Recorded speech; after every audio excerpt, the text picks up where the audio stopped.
రేపటి ఎక్స్పైరీకి trade plan A విధంగా చేసుకోవాలో క్లుప్తంగా చూద్దాము. 110 పాయింట్ల వరకు పాజిటివ్ గా ఓపెన్ అయిన నిఫ్టీ అక్కడి నుంచి స్లోగా డౌన్ సైడ్ మూవ్ అవుతూ 11 గంటల టయానికల్లా 25,650 లెవెల్స్ ఎక్కడైతే ఓపెన్ అయిందో ఆ లెవెల్ వరకు వచ్చి అక్కడ కన్సాలిడేషన్ అవుతుంది. ఆల్మోస్ట్ 2 o'clock టైం వరకు 2 o'clock తర్వాత వచ్చిన పాజిటివ్ మూవ్ తోటి నిఫ్టీ హై సైడ్ మూవ్ అవ్వగలిగింది. ఓవరాల్ గా 141 పాయింట్ల లాభంతో 25,713 దగ్గర క్లోజ్ అయితే, సెన్సెక్స్ 479 పాయింట్ల లాభంతో 83,294 దగ్గర క్లోజ్ అయింది.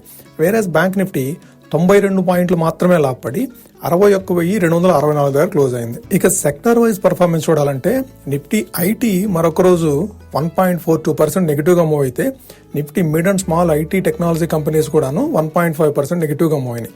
నిఫ్టీ కెమికల్స్ ఈ రోజు 1.41% నెగిటివ్ గా క్లోజ్ అయితే, నిఫ్టీ పిఎస్యు బ్యాంక్స్ 1.36% పాజిటివ్ గా క్లోజ్ అయినాయి.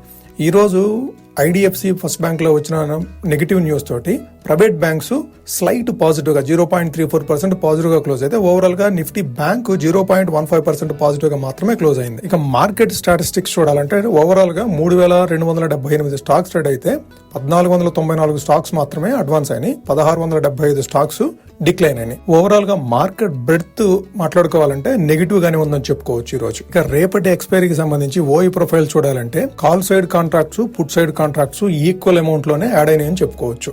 మాక్సిమం పెయిన్ 25,700 దగ్గర ఉంటే, మాక్సిమం ఓఈ కాల్ సైడ్ 26,000 దగ్గర, మాక్సిమం ఓఈ పుట్ సైడ్ 25,500 దగ్గర. పీసీఆర్ మాత్రం 1 గా ఫామ్ అవడం చూసాము. ఎడ్దమ్ అనేది దగ్గర కాల్ అండ్ పుట్ 2 యాడ్ చేస్తే 164 పాయింట్స్ గా వచ్చింది. అంటే కరెంట్ మార్కెట్ ప్రైస్ నుంచి 160 పాయింట్లు అప్ సైడ్ గానీ 160 పాయింట్లు డౌన్ సైడ్ గానీ అప్రాక్సిమేట్ గా మనం మాట్లాడుకోవాలంటే 25,550 నుంచి 25,860 మధ్యలో ట్రేడ్ అయ్యే అవకాశం ఉంది నిఫ్టీ ఎక్స్పైరీ రోజు. ఇక రేపటి ఎక్స్పైరీ ట్రేడ్ ప్లాన్ ఏ విధంగా చేసుకోవచ్చు, మార్కెట్ ఓపెన్ అయిన తర్వాత నెగిటివ్ గా ఓపెన్ అయితే ఏ విధమైన స్ట్రాటజీ ఫాలో అవ్వచ్చు, పాజిటివ్ గా ఓపెన్ అయితే ఏ విధమైన స్ట్రాటజీ ఫాలో అవచ్చు అనేది ఫుల్ వీడియోలో డిస్కస్ చేయడం జరిగింది. మీకు వీలైతే ఇక్కడ ఇచ్చిన లింక్ ద్వారా మీరు ఆ వీడియోను వాచ్ చేయొచ్చు. ఎఫ్ఐఐ డిఐఐ డేటా విషయానికి వస్తే, ఎఫ్ఐఐ 20వ తారీఖు ఫ్రైడే 935 కోట్ల వర్త్ ఆఫ్ స్టాక్ సెల్ చేస్తే, డిఐఐస్ 2,637 కోట్ల వర్త్ ఆఫ్ స్టాక్స్ బై చేయడం చూసాము. ఓవరాల్ గా ఇన్స్టిట్యూషనల్ యాక్టివిటీ పాజిటివ్ గా ఉన్నప్పటికీ కూడాను ఎఫ్ఐఎస్ సెల్ సైడ్ ఉండటం అనేది ఇంకా మనల్ని కలవరపెట్టే అంశమే. చార్ట్ ప్రకారం నిఫ్టీకి సపోర్ట్ అండ్ రెసిస్టెన్స్ చూడాలంటే బాగా వాలటైల్ ఉన్న మంత్ ఇది. ఫిబ్రవరి మంత్ స్టార్టింగ్ నుంచి కూడాను బాగా వాలటిలిటీ ఉంది.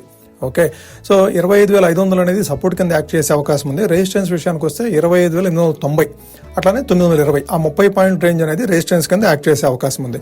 ఈ 2 లెవెల్స్ మాత్రము కీన్ గా అబ్జర్వ్ చేయండి. 25,500 నుంచి 25,900 వరకు ఈ 2 లెవెల్స్ చాలా important levels. Thank you friends, please like the video and subscribe the channel for daily content.